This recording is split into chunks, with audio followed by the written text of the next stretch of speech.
السلام عليكم ورحمة الله. مرحبا بكم في قناة الرياض. اليوم ان شاء الله غادي نقدم لكم كسكسو بالمساخن اللي معروف عندنا في المنطقة ديالنا سيدي سليمان بالحلحول. واهم المكونات ديال هذا الكسكسو هما الاعشاب والقديد. ندوزو المقادير والطريقة على بركة الله. كما كتشوفوا درت البصله في الكوكوط ومن بعد ضفت ليها القديد اللي كنت ديجا فزقته، وهنا كندير نص كاس ديال الزيت، نص كاس ديال الزيت البلديه، نص كاس زيت البلديه كما قلت. عندنا هنا الحلبه، نديرو تقريبا شي معلقه كبيره ديال الحلبه لان هاد الكسكسو هذا كيبغي الحلبه بزاف.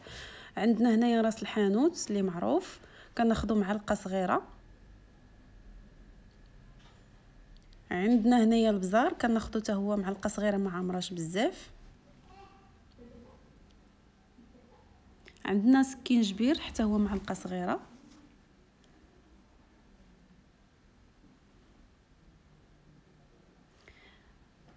عندنا الخرقوم حتى هو معلقه صغيره، معلقه وشي شويه.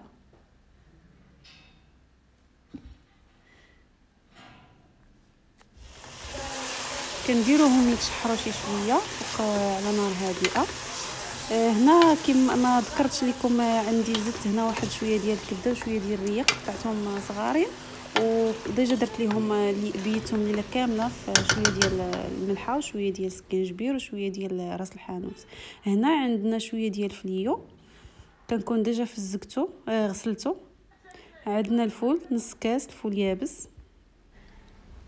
عندنا هنايا الثومه كميه لا باس بها. الفلفله من بعد عاد نضيفوها ماشي دابا. عندنا هنا الحمص نص كاس ديال الحمص فازق. شويه د الملحه، ما نكثروش، نحاولوا ما نكثروش من الملحه لان القديد فزق في ديجا درنا ليه الملحه. عندنا هنا الاعشاب واللي هي اهم عنصر في هذا الكسكسو هذا. عندنا هنا مرسيطه، ازير كما كتشوفوا. عندنا السالميه، عندنا هنايا الربيع، القزبر والمعدنوس. عندنا هنا المخينزه والحلبه خضراء ما يابساش، هذه غير اضافه انا زدتها، ممكن انكم تستغنوا عليها لان نحنا درنا الحلبه. عندنا هنا جوج حبات ديال المطيشه قطعتهم مربعات. كذلك القرعه حيدت لها القشره وقطعتها مربعات.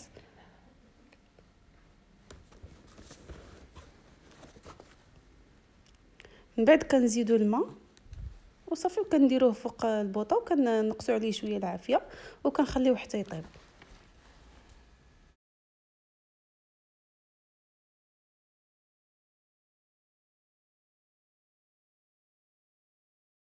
كما كتشوفوا هنايا عندي كسكسو الاحمر غليظ شي شويه. هنا كنحتاجو 5 الكيسان كنعبرو بالكاس. بالنسبه لي انا هنايا كنحضر كسكسو 5 ديال الاشخاص، دونك احتاجيت 5 ديال الكيسان. هذه فكره بغيت نشاركها معكم. ما كيشادش كسكسو بزاف وكيجي هو هذاك على حسب الاشخاص. كتعبر كل كاس لشخص.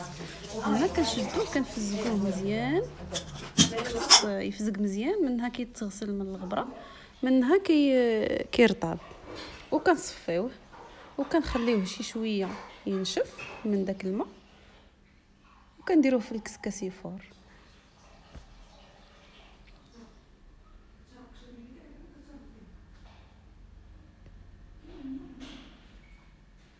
هنا كما شفتوا خليته من بعد ما نشفتوه من الماء، خليته واحد 10 دقائق تقريبا ولا ربع ساعه حتى شرب داك الماء، ودرتو في الكسكاس باش يفور.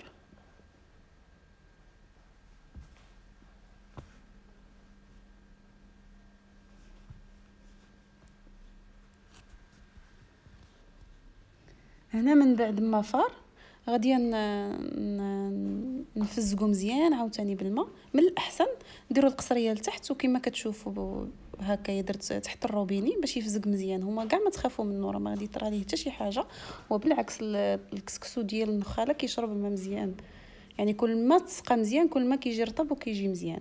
هنا كنخليوه يتسقطر مزيان من الماء وكنعاودوا نخويوه في القصريه باش يشرب داك الماء ديالو، وكندهنوه بشويه، كنرشوه بشويه ديال الزيت البلديه اللي ما عندوش ماشي مشكل يدير الزيت العاديه. وكنعاودو نديرو هيفور وكنكرروا هاد العمليه 2 المرات.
وهنا جا الوقت باش نقلب الكوكوط نشوف القديد واش طاب، حيت هو اللي كيشد الطياب.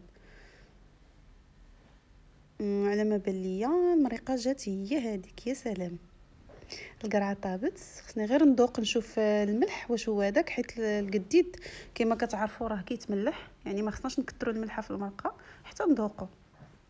وهنا كنزيدوا الفلفله حاره على حسب الذوق، ممكن الاستغناء عليها ماشي مشكل. من بعد كنحيدوا القرعه والمطيشه والفول وداكشي كامل كنحيدوه من الكوكوط، كنخليو غير المرقه كما كتشوفوا. كنحيدوا داكشي كامل كنخليو غير المرقه بوحدها، كنخليوها تغلى شي شويه. من بعد غادي نضيفوا ليها ان شاء الله كسكسو ونخلطوه مزيان.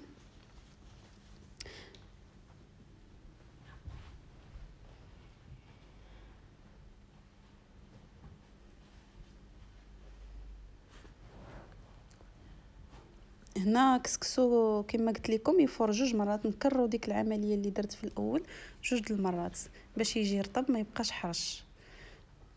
وهنا كنحركو مزيان. نسيت ما قلت لكمش راني زدت معلقه صغيره ديال السمن على حسب الذوق، حتى هي ممكن ما ديروهاش ماشي مشكل. هنا كما كتشوفوا خلطت مزيان وداك الكسكسو شرب لينا ديك المرقه. كنحطوه في القصريه وعاد باش كنحطوا داكشي اللي نقص في الاول.